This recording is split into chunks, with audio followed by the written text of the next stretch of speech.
ผมจะโรงเรียน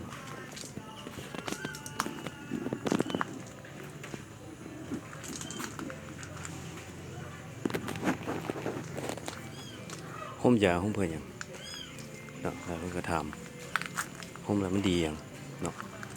ผมยาก็เป็นวิธีการขับไล่สารพิษออกจากร่างกายเฮาเนาะการที่ขับไล่สารพิษออกจากร่างกายเฮาดีที่สุดก็ต้องใส่สมุนไพรแบบธรรมชาติขับไล่ออกเนาะถ้าพวกท่านใส่ยาเคมีขับไล่ก็คือยาคือเก่าเนาะฉะนั้นทางที่ดีที่สุดก็คือว่าเฮาใช้วิธีการห่มดีก่อนเนาะ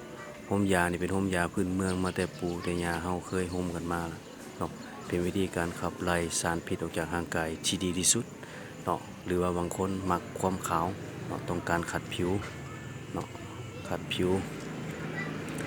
ให้มันขาวขึ้นเนาะก็สามารถมาห่มได้เพื่อสุขภาพ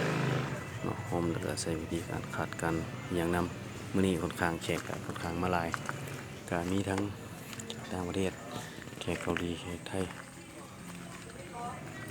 โซน